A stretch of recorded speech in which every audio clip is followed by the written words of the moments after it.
하나님 우리 아버지와 주 예수 그리스도로부터 은혜와 평강이 여러분에게 함께하길 바랍니다. 아멘. 네. 이렇게 등치 큰 사람이 있다가 이렇게 조그만 사람이 나오니까 어색하시죠? 이 마이크도 우리 조 목사님한테 맞춰져 있어서 전 저렇게 멀찍이 서서 해야 될 것 같습니다. 여러분 반갑습니다. 저는 독일 하노버에서 목회하고 있는 고영기 목사입니다. 제가 목회하고 있는 교회는 1980년도에 개척이 된 교회예요. 1980년도에 개척이 됐다 하면 45년 정도 된 교회인데 그리 길지 않은 역사이다 하실 수도 있을 거예요. 그런데 독일 이민 역사를 생각하면 그래도 꽤 솔찬히 오래된 교회에 속하는 교회입니다. 파독된 광부들과 간호사들이 중심이 되어서 이루어진 교회 공동체예요. 물론 지금은 학생들과 청장년들이 함께 신앙생활을 하고 있는데 저희 교회는 그렇게 이민자들로 이루어진 교회입니다. 저와 여러분 모두가 다 이민자들이에요. 그렇죠? 맞습니까? 우리가 왜 이민자일까요? 그렇죠. 하나님 나라로 갈 거니까 이 땅에서 살아가는 것은 이민자로, 이방인으로 살아갈 수밖에 없다라는 것이 우리의 정체성이 되어야 합니다. 그래서 이 땅에서 우리가 가지고 살아가야 하는 것들, 누리고 살아야 하는 것들이 참 많이 있는데 그것들을 다 짊어지고 하나님 나라에 갈 수 없겠다 싶은 것이죠. 그러니까 이 땅에서 누릴 것은 이 땅에서 잘 누리시고 하나님 나라에 가져갈 수 있는 것을 가져가도록 노력하는 것이 하나님 나라의 이방인 된 우리들이 살아가는 삶의 방식이어야 할 것입니다. 만일에 하나님 나라에 가져갈 수 없는 것 때문에 노력하고 애쓰다가 하나님 나라에 가져가야 하는 것을 잃어버린다면 그것만큼 억울한 일이 없을 거예요. 우리 사랑하는 동산교회 성도님들은 하나님 나라에 가져갈 것과 이 땅에 두고 갈 것을 분명하게 구별할 수 있는 지혜가 있으시길 주님의 이름으로 축복합니다. 아멘. 네, 여러분 음악 좋아하십니까? 어떤 음악 좋아하세요? 솔직한 말씀을 하셔야 돼요. 찬양, 찬송가 이런 거 말씀하시는데 임영웅 좋아하세요? 영탁이 좋아하세요? 한국에 오니까 그 사람들 포스터들이 굉장히 많이 붙어 있더라고요. 자, 우리가 모두 음악을 좋아합니다. 찬양도 좋아하고요, 연주되는 음악도 좋아합니다. 아름다운 가곡이나 웅장한 오페라, 우리 마음을 울리는 대중가요들까지 음악은 참 좋은 도구인 것 같아요. 자, 그럼 제가 여러분들에게 질문을 하나 하겠습니다. 이 음악이 언제 비로소 음악이 될까? 언제 비로소 음악이 될까? 이렇게 질문하면 대답하기 어려우시니까 제가 예를 들어 드릴게요. 1번, 작곡가의 머릿속에 빡 하고 악상이 떠오르는 순간이 음악이다. 2번, 작곡가가 악상이 떠오르는 것을 악보로 막 만들어 써냈을 때 음악이다. 3번, 그 악보를 보고 어떤 연주자가 연주를 하고 가수가 노래를 했을 때 비로소 음악이다. 1번, 2번, 3번 어떠세요? 3번이 좋으신 것 같아요? 2번? 악보로 됐을 때? 저는 이렇게 찬양을 잘 못합니다. 음치에 박치인 경우도 있어요. 제가 그 목회하는 곳에는 하노버 음대가 있어요. 그래서 음대생들이 있는데 굉장히 불편합니다. 저한테는. 노래들을 성악과 나오신 분들은 노래를 잘하시고요, 피아노 학과 나오신 분들은 피아노를 잘 치시고요, 되게 잘한단 말이에요. 근데 한 번은 우리가 통일 찬송가랑 새 찬송가가 장수가 다르잖아요. 제가 주보에 그걸 반대로 써놓은 거예요. 그래서 피아노 우리 예배 반주자는 다른 찬양을 연주하고 저는 다른 찬양을 불렀어요. 그럼 이게 안 맞아야 되는데 제가 따라가면서 찬송을 부른 거예요. 1절이 끝날 때까지 몰랐습니다. 근데 1절이 끝날 때쯤 되니까 찬송가 이 반주하는 반주자가 조금, 저는 끝났는데 남은 거예요. 반주할게. 저를 쳐다보더라고요. 그래서 남았어요? 그러니까 네, 남았어요. 그러더라고요. 몇 장 했어요? 몇 장 했대요.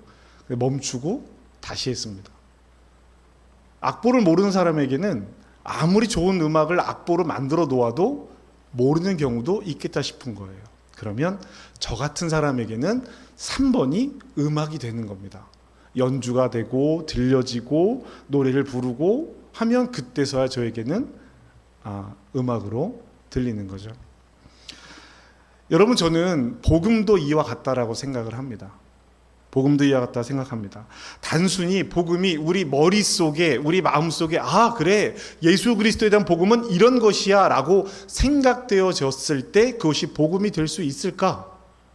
물론 복음은 그 복음 나름의 가치가 있겠지만 저와 여러분에게는 그 복음을, 하나님 나라 복음을 우리의 삶 속에서 실제로 살아갈 때 비로소 복음이 되지 않을까라는 생각이 드는 겁니다. 우리가 공허한 믿음이라는 게 있어요. 머릿속으로 생각은 많이 하고 기도 많이 하는데 내 삶이 변하지 않고 내가 하나님 앞에 온전하지 못하다라는 마음이 들 때가 있더라는 것이죠. 그 공허한 믿음, 머릿속에 있는 믿음, 삶으로 사라지지 않는 믿음일 때 그럴 수 있겠다 싶은 것입니다. 복음은 하나님께서 우리 각자의 삶에 개입하셔서 하나님께서 일하실 때 우리가 어떻게 반응하느냐, 그것으로 우리의 삶이 복음 안에 있는가, 복음 안에 있지 않은가 구별할 수 있겠다 싶은 것입니다. 그러면 우리가 살아있는 복음을 제대로 이해하기 위해서는 어떻게 해야 하는가? 하나님 말씀을 읽어야 합니다. 하나님 말씀이 아닌 다른 것으로 하나님의 말씀을 대신할 수 없습니다. 그래서 성경을 읽는 데는 두 가지 관점이 있어야 합니다. 첫 번째 관점은 제가 우리 성도님들에게 늘 말씀드리고 제가 목회하면서 중요하게 여기는 가치 중에 하나입니다. 첫 번째의 중요한 관점은 성경이 기록될 당시에 기록하신 분이 하나님의 임재 성령의 인도하심을 따라서 성경을 기록한 그 사람이 그 성경을 읽어야 하는 사람에게 하는 이야기가 있어요. 그것이 무엇인지를 이해해야 합니다. 그리고 두 번째로는 그들에게 하셨던 말씀이 오늘 우리에게 지금 어떻게 읽히고 있는가? 왜 이 말씀이 우리 손에 들려졌는가? 오늘 지금 여기에서 나에게 하나님께서 하시는 말씀은 무엇인가? 라고 하는 이 두 관점을 가지고 하나님 말씀을 읽어야 합니다. 오늘 이런 관점을 가지고 오늘 우리가 함께 읽은 갈라디아서 말씀을 봤으면 좋겠다, 여러분께 말씀을 드리는 것입니다. 사도 바울은 갈라디아 교회를 향해서 매우 이례적이고 단호한 어조로 이야기를 꺼냅니다. 여러분, 제가 그 화면에 따로 성경을 준비하지 않았어요. 여러분 성경 가지고 계신 분들은 갈라디아서 1장 6절을 한번 열어보시기 바랍니다. 1장 6절을 열어보세요. 설교하는 목사가 아무리 잘생겨도 설교 시간에는 목사보다 성경 말씀을 많이 보시기를 부탁드리겠습니다. 1장 6절 말씀 한번 보실까요? 1장 6절 말씀 우리 다 같이 한번 읽어보겠습니다. 시작. 그리스도의 은혜로 너희를 부르신 이를 이같이 속히 떠나. 자, 바울이 갈라디아 교회에게 이야기합니다. 그리스도의 은혜로 너희를 부르신 이를 이같이 속히 떠나서 다른 복음으로 떠나버렸대요. 다른 복음. 복음인데 다른 복음이에요. 그럼 7절 말씀 한번 보실까요? 7절 말씀 보겠습니다. 시작. 다른 복음은 없나니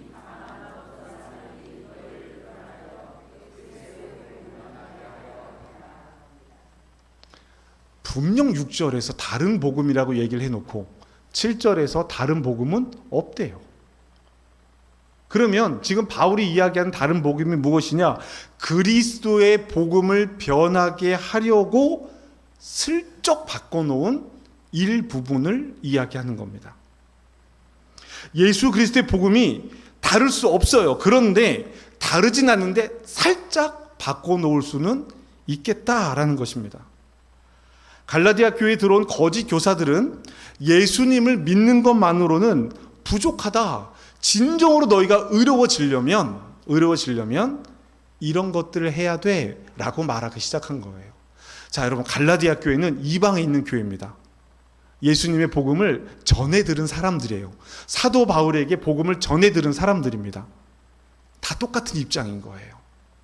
장로도 없어요. 권사도 없습니다. 집사도 없어요. 모두가 동일한 수준에서 바울에게 복음을 들었습니다. 그러니 신앙생활을 하면서 예수님의 복음을 받아들였는데 더 열심히 하고 싶은 마음이 있었을 것 같아요. 더 많이 알고 더 예수 잘 믿었으면 좋겠다, 이런 마음이 갈라디아 교인들에게 있는 겁니다. 막 열심을 찾는 사람들에게, 야, 너희들 말이야, 예수 잘 믿고 싶지? 그럼 이거 한번 해봐, 이렇게 이야기하는 사람들이 있었다라는 거예요. 그런데 그것이 복음을 변질시키는 이야기였다라는 것입니다. 오직 은혜로만 주어진 구원에 인간의 행위라는 조건을 덧붙이기 시작했다라는 거예요. 그래서 바울은 갈라디아서 전반부인 2장에서 4장을 통해서 왜 다른 복음이 틀렸는지에 대해서 아주 구체적으로 이야기를 합니다. 구체적으로 이야기하는 중에 갈라디아 교회를 혼을 냅니다. 바울이 조금 다혈질이잖아요. 혼을 내기 시작합니다. 3장 3절 말씀 한번 보실게요. 한 장 이렇게 넘기시면 3장 3절 말씀이 있는데, 우리 3장 3절 말씀 같이 읽겠습니다. 시작.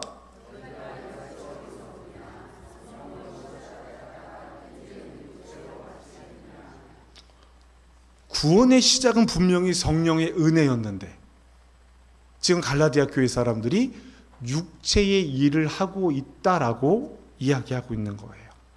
그러면서 바울은 이제 믿음의 조상 아브라함의 이야기를 꺼내기 시작합니다. 아브라함이 율법으로 구원받았어? 아니야. 아브라함은 율법이 주어지기 전에 하나님의 열심으로 하나님에게 믿음의 조상이라는 직함을 받은 거야. 그러니까 율법으로 구원받는다라는 것은 잘못된 생각이야 라고 이야기를 하는 것입니다. 거짓 교사들은요, 이들의 유대인들이 가지고 있는 율법을 가지고 와서 갈라디아 교인들에게 이야기를 하기 시작한 거예요. 여러분, 제가 프랑스에서 이전에 목회를 했고요, 지금 독일에서 목회를 하고 있는데요, 운전하는 규칙이 다릅니다. 운전의 규칙이 좀 달라요. 우리나라는 차를 몰고 가는데 내가 일로 끼고 싶어요. 그러면 깜빡이를 딱 켜잖아요. 그러면 어떻게 해요? 비켜줘요? 반짝반짝반짝 하면서 이렇게 하이빔이라고 하죠. 라이트를 두세 번 깜빡깜빡 켜줘요. 그러면 제가 어떻게 해야 돼요? 들어가면 안 돼요.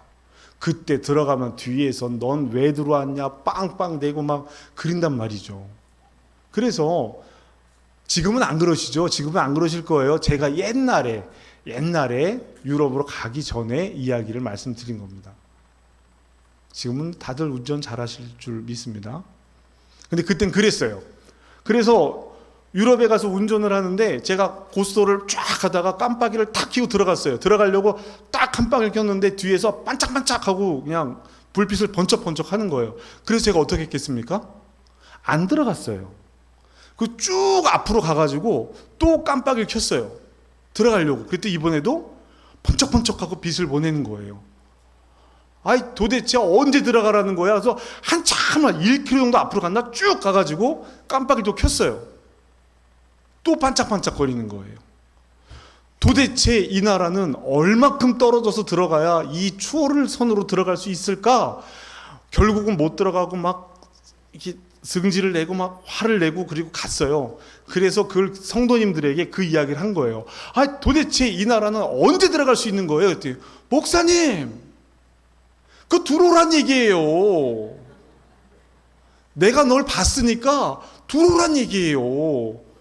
그리고 나서 생각해 보니까 뒤에 있는 운전자가 얼마나 짜증이 났을까 생각이 드는 거예요. 제가 욕했는데 생각해보니까 저놈은 들어온다고 들어왔다가 나갔다가 들어왔다 나갔다가 규칙이 다른 거예요. 율법은 이런 규칙 같은 겁니다. 나한테 맞는 것이 다른 사람에 옳지 않을 수도 있겠다 싶은 것이죠. 그런데 갈라디아 교인들에게 유대인들의 율법을 가지고 와서 그것을 이야기하기 시작한 거예요. 자, 4장 10절 말씀을 한번 보겠습니다. 4장 10절. 4장 10절 보실게요. 4장 10절 읽겠습니다. 시작.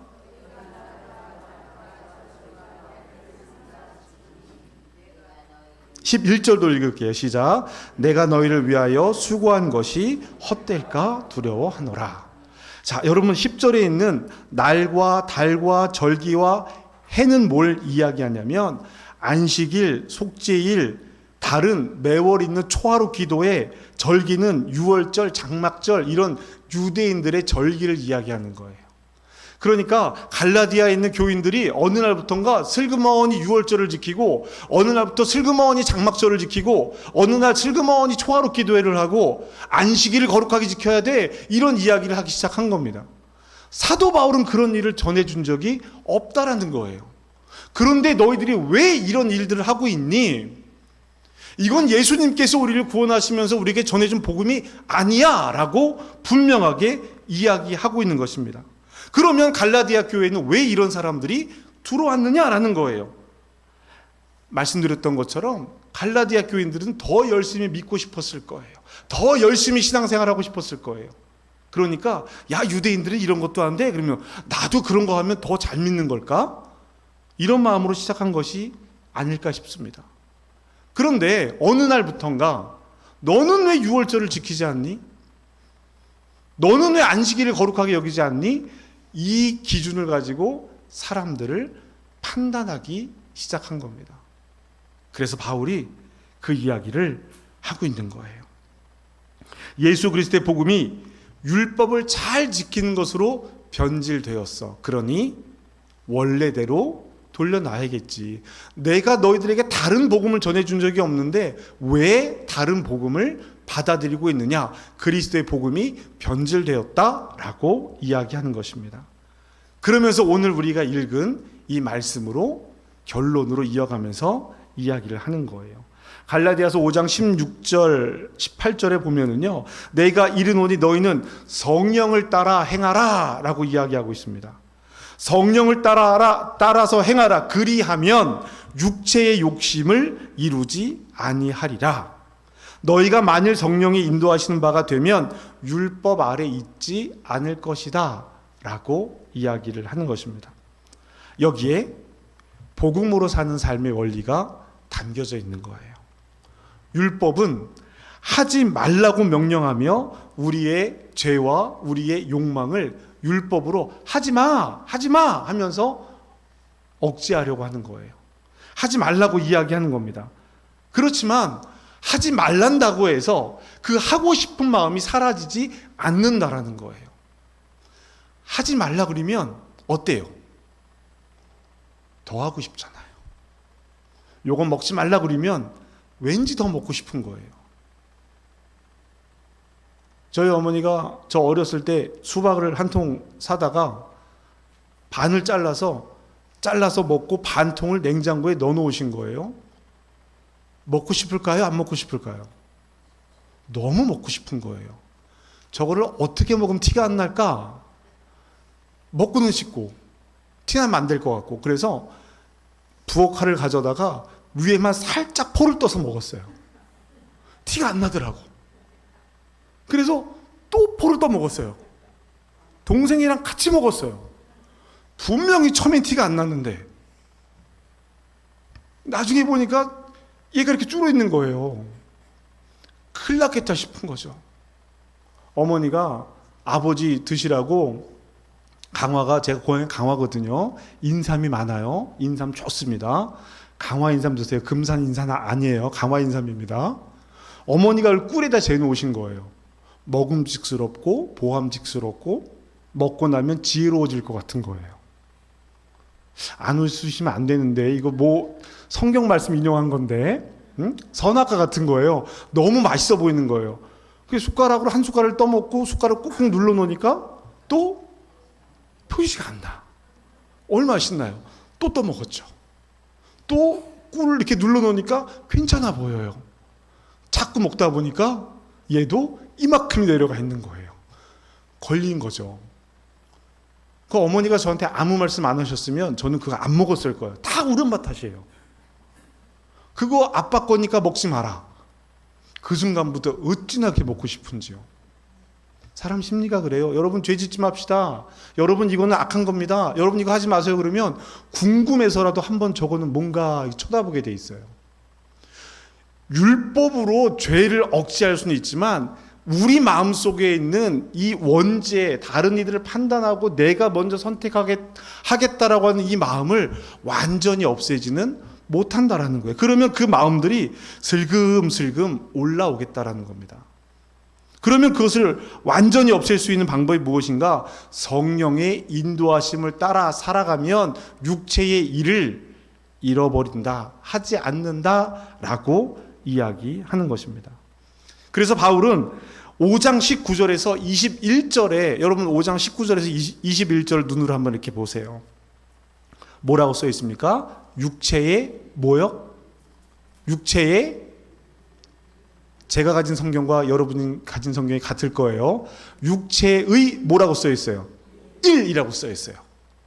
육체의 일은 분명하니, 육체의 일은 뭐냐면 율법으로 하지 말라고 정해져 있는 이 육체의 일은 음행과 더러운 것과 호색과 우상 숭배와 주술과 원수 맺는 것과 분쟁과 시기와 분냄과 당짓는 것과 분열함과 이단과 투기와 술취함과 방탕함과 또 그와 같은 것들이라. 여러분, 교회에서 뭐 음행, 더러운 거, 호색한 이런 거 뺍시다. 아예 안 한다고 생각하고 빼고, 우상 숭배 하십니까? 이 교회는 우상 숭배를 하시나 봐요. 여러분 우상 숭배 하십니까? 자신할 수 있어요? 우상이 무엇인지에 따라서 달라질 수 있어요. 우상 숭배하는 것, 여러분 원수 맺지 맙시다. 원수 맺으면 안 돼요. 맞죠? 분쟁하면 안 돼요. 당 지으면 안 돼요. 교회에서 누구파 있으면 돼요? 안 돼요? 나는 아볼로파고 나는 바울파고 나는 그리스도파고 고린도 교회가 이런 문제로 골치가 아팠잖아요. 당 짓지 맙시다. 백날 얘기해 보세요. 당이 안 생기다. 좀 더 좋아하는 사람 있잖아요. 좀 더 마음이 가는 사람이 있잖아요. 마음이 가는 것을 당 짓는다고 말하지 않습니다. 사랑하는 여러분, 이런 일을 하는 자들은 하나님 나라의 유업을 받지 못한다라고 율법이 이야기한다라고 이야기해요. 그럼 맨날 교회에서 이거 하지 마세요, 저거 하지 마세요, 분쟁하지 마세요, 당짓지 마세요, 이런 얘기한다고 해서 모든 일들이 우리 삶 속에서 이웃집과 나와 가족들이 그 모든 일들을 잘 하며 살아가느냐라는 거예요. 제가 우리 사랑하는 우리 성도님들에게, 우리 교회 성도님들에게 부임하면서 9년 동안 지금까지 늘 하는 말씀이 있습니다. 여러분, 우리 그리스도인들이 하지 말아야 될 말이 있어요. 첫 번째가 뭐냐면, 나는 원래 그래. 아유, 집사님 왜 그래? 아니, 난 원래 그래. 내 사람이 이렇게 먹으면 어떻게 하라는 얘기야? 이런 얘기 하지 마시라 그래요. 원래 그랬던 사람이 예수 믿으면 변해야지, 예수 믿고 안 변하고 난 원래 그랬다고 자랑하는 거예요? 그잖아요. 원래 그랬던 사람이 예수 믿고 변한 거예요. 이 말씀 하나랑 두 번째, 그건 그거고. 또 이제 얘기하다가, 아유 집사님 그거 예수 믿는 사람이 그러면 돼요. 야, 그건 그거고 이건 이거지, 왜 내가 손해를 봐야 돼? 이런 말 하지 말자고 말씀을 드립니다. 될까요? 안 될까요? 예배 끝나고 나면 팽 하고 가시는 분들이 한둘이 아니에요. 그래도 꼭 예배는 오신다? 삐져서 가셔도 예배는 오세요? 여러분, 바울이 하고 있는 얘기는 뭐냐면 육체의 일, 이거 신경 쓰지 말라는 거예요. 우상 숭배에 신경 쓰고, 호색하는 거 신경 쓰고, 음행하는 거 신경 쓰고, 분쟁하고 당짓는 거 신경 쓰지 말고 성령을 따라가면 된다라고 얘기하는 겁니다. 이거예요, 이거.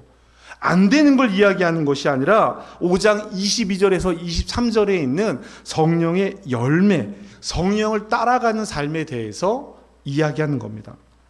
우리 같이 한번 읽어보겠습니다. 5장 22절에서 23절 말씀 같이 읽겠습니다. 시작.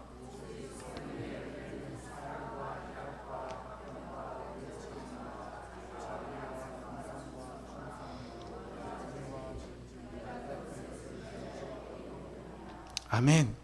여기서 이 같은 것을 금지할 법이 없느니라, 이 금지할 법이 율법이에요. 율법으로는 이것들을 금지할 수 없다라는 겁니다. 자, 그럼 여기서 한 가지 문제가 생겨요.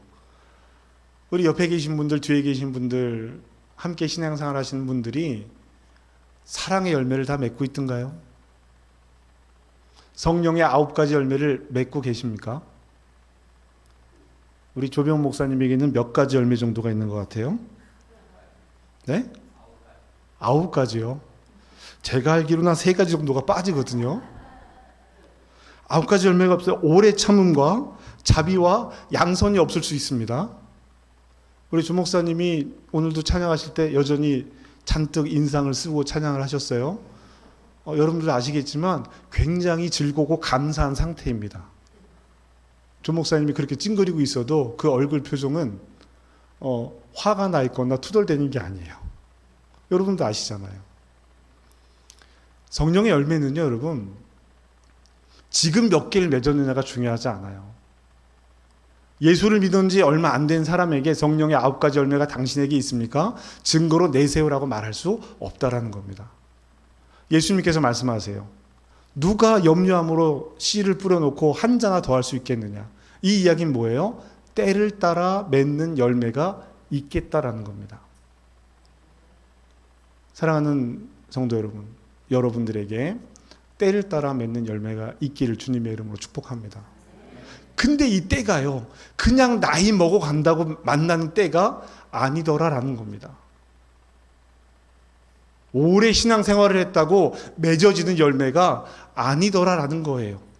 그 열매를 맺기 위해서 그 씨앗들이 뿌려지고 함께 자라고 함께 지어져가고 함께 하나님 안에서 이루어가는 일들을 서로 용납하며 이루어갔을 때 한 사람 한 사람씩 열매 맺는 사람들이 나옵니다. 이 열매가 맺혀질 때 사단이 하는 첫 번째 일은 시기하고 질투하게 하는 일이에요. 우리에게는 2가지 감정이 있습니다. 우월감이라는 게 있어요. 우월감. 우월감이 뭐죠?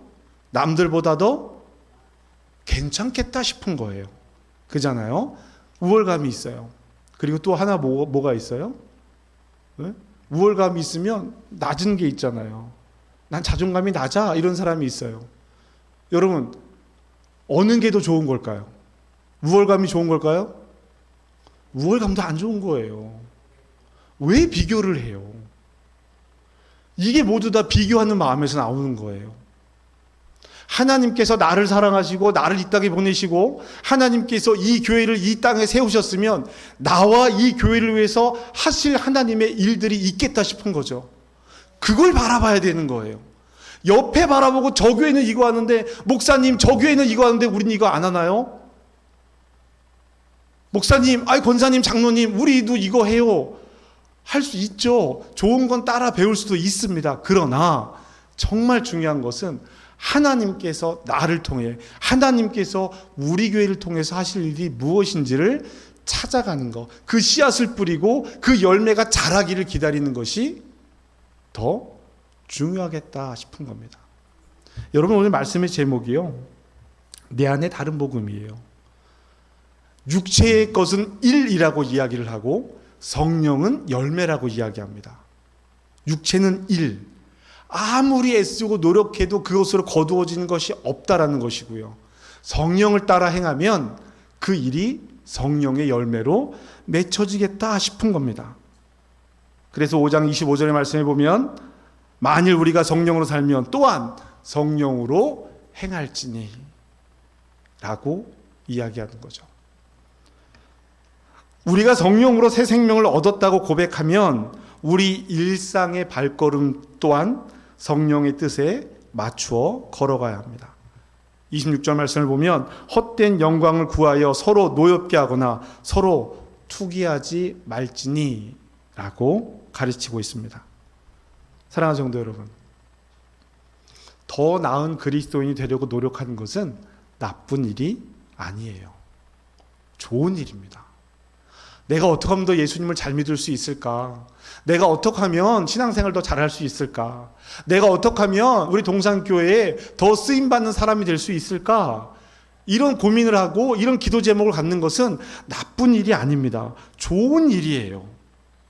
좋은 일입니다. 그런데 이것이 누군가의 신앙을 본받으려고 하는 그 일이, 좋은 신앙의 선배를 만나려고 하는 그 일이 비교하고 시기하고 질투하는 일이 된다면 그 일은 안 하니만 못한 일이 될 수도 있겠다 하는 것입니다. 나에게 주시는 하나님의 은혜를 알지 못하고 나에게 말씀하시는 성령의 도우심을 알지 못하고 더 나은 사람이 되고 싶어서 다른 사람의 신앙을 그저 흉내내는 것처럼 따라가면 낙심하고 지칠 수밖에 없는 것입니다. 성령이 내 안에서 일하지 못하시거든요. 나도 권사님처럼 될 거야. 권사님 봉사하시는 거 다 따라다니고 권사님 하시는 거 다 했는데 나는 왜 저 권사님처럼 못 될까? 이런 마음이 들겠다 싶은 것입니다. 예수님을 나의 구원자요 주인으로 믿고 그분의 통치에 하나님 나라를 살아가겠다라고 하는 결단과 결심들이 그리스도를 만난 우리의 복음이 되어야 하는데, 누군가의 일을 따라가는 일이 되면 그거는 너무나 힘든 일이 될 수 있겠다 싶은 거예요. 복음을 훼손하는 다른 복음입니다. 많은 사람들이 그렇게 이야기합니다. 왜 봉사 안 하세요? 교회를 그만큼 났으면 봉사해야죠. 네, 이것도 다른 복음이에요. 봉사해야죠. 여러분, 봉사하지 말라는 소리가 아닙니다. 목사님께서 권사님, 집사님 이거 좀 하셔야죠. 그런데 지난번에 왔다 간 목사님이 그 봉사 같은 거 이렇게 권하고 그러는 거 다른 복음이라고 말씀하세요. 이런 것도 기가 막히게 기억하세요. 봉사하자는 이야기예요. 하지 말자는 이야기가 아닙니다. 그러나 그 봉사를 한다고 해서, 그 일을 한다고 해서 내가 성령의 열매를 맺을 수 있느냐? 그렇진 않다라는 거예요. 성령의 열매를 통해서 그 봉사의 자리로 나아가야겠다 싶은 것입니다. 여러분, 우리는 스스로에게 정직하게 물어야 합니다. 그리스도인은 자신의 섬김과 봉사로 자신의 신앙을 증명하려 해서는 안 됩니다. 열매로 맺어지기를, 열매로 맺어져야 돼요. 그래야 그 열매로 맺어져 다시 씨앗이 뿌려졌을 때 더 풍성한 열매를 맺을 수 있습니다. 그러니 봉사하려고 막 애끓지 않으셔도 괜찮아요. 다만 하나님 앞에 나도 저런 봉사를 하며 살아갈 수 있는 그 마음을 내게 주시고 성령께서 일하시는 것을 내가 따라가다 보면 나도 열매 맺을 수 있지 않을까요? 라고 하면서 하나님 앞에 말씀과 기도와 예배의 자리를 먼저 충분하게 회복하시길 주님의 이름으로 축복합니다. 봉사한다고 예배의 자리를 일어나면 안 돼요. 주일날 주방 봉사한다고 제가 부임을 해서 갔는데요, 예배를 드리다 중간에 말씀이 안 끝났는데 우르르 나가요, 성도님들이. 이게 어디 가시나 봤더니 밥하러 가신 거예요. 그래서 제가 일부 예배를, 이제 제가 갔을 때 일부 예배가 없었는데 일부 예배를 만들어서 교회학교 교사들과 함께 예배하고 밥하시는 분들도 와서 예배 드리고 밥하세요 그랬더니 일찍 나오기가 힘드셔가지고 못 나오시는 거예요, 일부 예배를. 그 일부 예배가 몇 시게요? 오후 1시. 저희는 오후 2시에 본 예배를 드리거든요. 독일 교회 빌려서 사용하니까 오후 2시에 예배를 드려요. 그래서 1시에 먼저 예배를 드리고 2시에 본 예배를 드리는데 습관이 안 돼 있는 거예요. 여러분, 신앙은 습관을 바꿔 가는 거예요. 예수 안 믿었을 때 따르던 습관을 예수 믿을 때 습관으로 바꿔 가야 그 습관이 태도가 되고 그 태도로 다른 사람들에게 선한 영향력을 미치는 거죠. 베드로 사도가 이야기합니다. 사람들이 너희에게 이것에 대해서 물을 때 온유하고 두려운 마음으로 말할 것을 준비하라고 가르칩니다. 너희들의 소망의 근원이 어디에서 나오느냐라고 물었을 때 대답할 것을 준비해야 하는데 그 대답할 것이 어디에서 나오느냐? 나의 신앙, 예배와 하나님과의 관계와 나와의 관계와 이웃과의 관계에서 나오겠다 싶은 것이죠. 바울은 성령이 주시는 은사를 따라 행하라고 말합니다. 자신을 증명하거나 자랑하기 위한 행동이 아니라 은혜에 감사하는 마음으로 나누라라는 것이에요. 나의 노력과 애씀이라면 성경이 말하는 육체의 소욕을 따르는 일이 되겠다 싶은 것이죠. 갈라디아 교회에게 다른 복음은 율법이었습니다. 오늘 우리에게는 봉사나 헌신 혹은 각자가 가지고 있는, 각자가 정의 내리는 신앙의 모습이 있어요. 신앙의 모습이 있어요. 다른 복음이 됩니다. 제가 사역하는 교회는 감리교회가 아니에요. 초급학 교회입니다.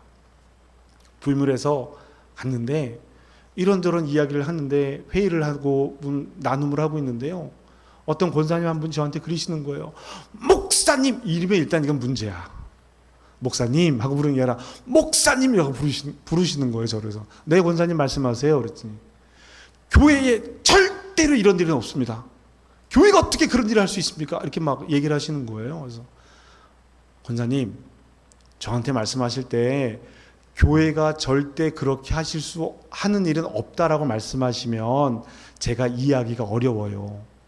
우리 교회는 그렇게 하지 않았었어요 라고 말씀해 주시면 제가 조금 다르게 생각할 수 있는데, 권사님이 어떻게 교회가 이렇게 말씀하시면, 권사님 몇 교회나 다녀보셨어요? 저는요, 이 교회에서 목회하고 이 교회에서 목회하고 이 교회에서 목회하고 여기서 목회하고 있는데 누가 더 교회를 많이 다녀봤어요? 권사님 평생 여기 한 개밖에 안 댕겨봤잖아. 거기서 이제 평생 신앙생활 하신 분이었거든요. 그럼 내가 더 많은데 그럼 내가 이기지 않겠어요, 권사님? 그럼 우리 대화가 안 되잖아요. 저한테 그렇게 말씀하지 마시고, 우리 교회는 그렇게 한 적이 없어요, 목사님. 그러니 나를 설득시켜 주든지 설명을 잘 해 주시든지, 아니면 목사님이 좀 마음을 바꿔주세요. 이렇게 이야기하시면 제가 더 잘 들을 수 있을 것 같아요. 모두가요, 자기만의 정의된 신앙생활이라는 것이 있어요. 때로는 그것이 그 일을 전문으로 하는 목사에게도 목사님 그건 아닌 것 같습니다 이렇게 이야기하는 경우도 있더라라는 거예요. 내 안에 다른 복음이 있습니다. 우리는 모든 것을 바꿀 수 있어요. 하나님 나라 복음을 위해서. 그거 하나를 지키기 위해서 모든 것을 바꿔가는 겁니다. 여러분, 프로테스탄트라는 말이 개신교인을 이야기하는 거잖아요.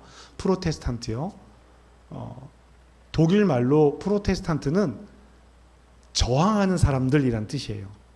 근데 이게 표현이 좋아서 저항하는 사람들이라는 표현이지요, 욕하는 거예요. 저 못된 반대하는 놈들, 개기는 놈들, 이런 뜻이에요. 아주 나쁜 표현입니다. 로마 가톨릭을 향해서, 교황을 향해서 루터와 루터 뒤에 있는 사람들이 이건 잘못된 겁니다 라고 얘기하니까 에이 저놈들 저것들, 이게 개신교라는 이름의 뜻이에요. 우리는 불의에 저항하고 하나님의 뜻에는, 공의에는 동참하는 사람들이 되어야겠죠. 내 마음에 속상한 마음이 들어올 때가 있어요. 교회에서 신앙생활하면서 목사님이 어떤 일을 하고 장로님이 어떤 일을 하는데 저건 아닌 것 같은데, 내가 옛날에 하던 교회에서는 안 그랬는데, 이런 마음들이 올라올 수 있어요.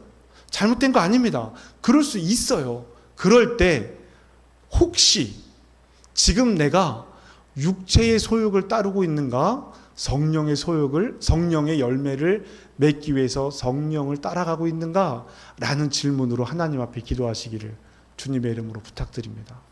그리고 그 기도가 끝난 뒤에 이야기하는 거예요. 이거는 어떤 건지 좀 제가 더 잘 알고 싶어요. 궁금합니다. 설명해 주세요. 그러면 다 설명해 주실 거예요.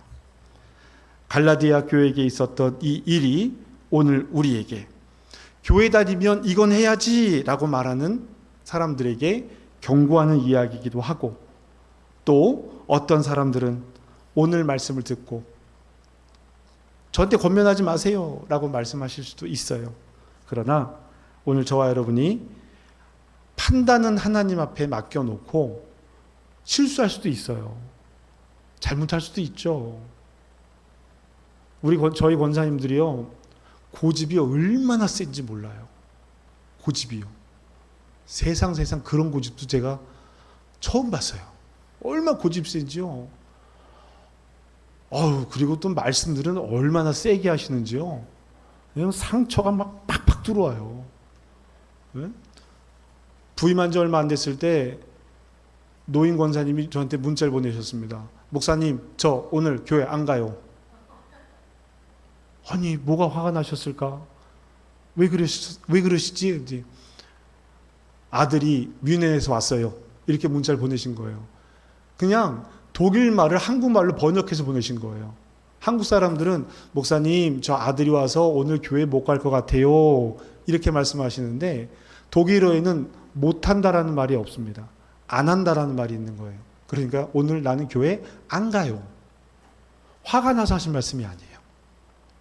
목사한테 알려주신 거예요. 저는 그걸 모르니까 어떻게 됐지? 여보, 오늘 권사님이 교회 안 나온대. 내가 뭐라고 답을 해야 돼? 막 고민하고 있는데 그 다음 문자가 온 거예요. 고집들이 얼마나 센지 모르세요. 말씀도 셉니다. 옛날 방식으로 살아가고 계세요. 왜 그런가 이렇게 살펴봤어요. 곰곰이 생각해 봤어요. 우리 권사님들이 다 좋으신 분들인데 왜 저러시지? 20살에 독일에 넘어와서 3년만 있다 가야지 했는데 지금 40년째 살고 계신 거예요.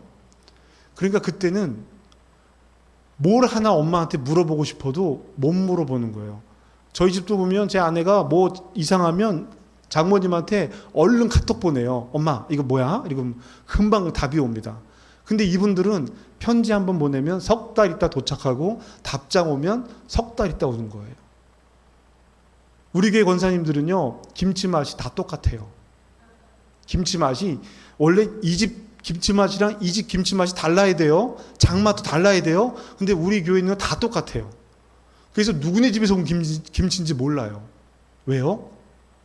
한 분이 엄마한테 배워오신 분이 있는데 그분이 다른 분들을 다 가르쳐 준 거예요. 그래서 김치 맛이 똑같아요. 그렇게 사신 분들이에요. 어떤 일을 내가 결정을 했잖아요. 그런 그 결정을 아무도 책임져 주지 못하니까 그 결정을 꼭 붙들고 사신 거예요. 평생을. 그러다 보니 연세가 드셔서 내가 틀렸다, 이거 아니다라는 말씀을 더 못 하시는 거예요. 항상 벼랑 끝에 살아오셨던 분들이에요. 여러분, 우리가 제가 말씀을 시작하면서 이 땅을 살아가는 이방인들이라고 말씀을 드렸잖아요. 그런데 그렇게 고집스러워질 수도 있겠다 싶은 겁니다. 이를 따라가다 보면 누구도 그것을 잘못했다고 말할 수 없을 거예요. 그러나 오늘 우리는 하나님 말씀 안에서 판단하는 것은 하나님께서 하실 것이니까 내 생각과 내 판단이 아니라 우리가 어떻게 서로 협력하여 선을 이룰 것인가, 이 말씀을 붙들고 함께 살아가는 여러분들 되시기를 주님의 이름으로 축복합니다. 그리스도 예수의 사람들은 육체와 함께 십자가에 못 박았어요. 그 정욕과 탐심을. 바울은 이야기합니다. 성품의 열매를 맺는 것, 더 나은 존재의 사람이 되는 것. 여러분, 신앙생활은요, 오늘보다 조금 더 나은 사람이 되는 거예요. 예수님의 성품을 닮아가서 조금 더 나은 사람이 되는 겁니다. 에베소서에서 바울은 하나님을 아는 일과 하나님을 믿는 일이 하나가 되었을 때 온전한 사람이 되어 간다라고 설명을 하고 있습니다. 저와 여러분이 하나님 앞에 온전한 이들이 되기를 주님의 이름으로 축복합니다. 진정한 복음은 율법적인 행위나 인간의 노력으로 자신을 증명하려는 다른 복음이 아니라 오직 성령의 인도하심에 순종하여 삶의 열매를 맺는 것입니다. 저와 여러분의 삶에 성령의 열매가 맺혀지길 주님의 이름으로 축복합니다.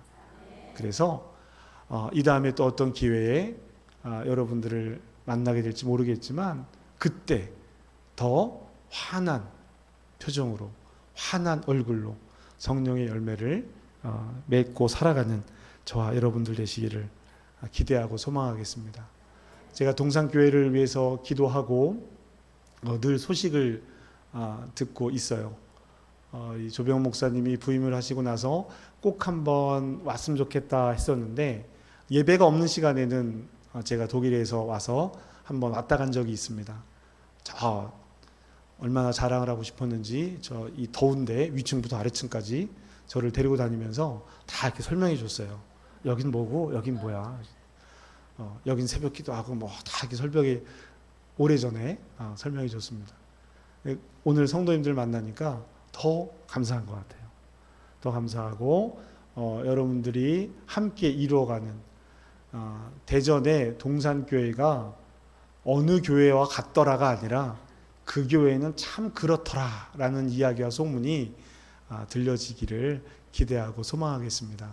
그래서 하나님께서도 기뻐하시고 또 여러분도 그 하나님의 기쁨 안에 동참하면서 기쁨을 누리시고 말씀으로 풍성하고 예배로 가득 찬, 그래서 이 지역에 또 여러분들이 살아가시는 그 삶의 터전에 복음이 사라지는 그 기쁨이 있기를 주님의 이름으로 부탁드립니다. 열매 맺으시고 함께 살아가는 신앙의 동료가 되시고 서로를 위해서 기도해 주시고 또 서로를 마음으로 품고 살아가시는 성도님들 되시기를 부탁드립니다.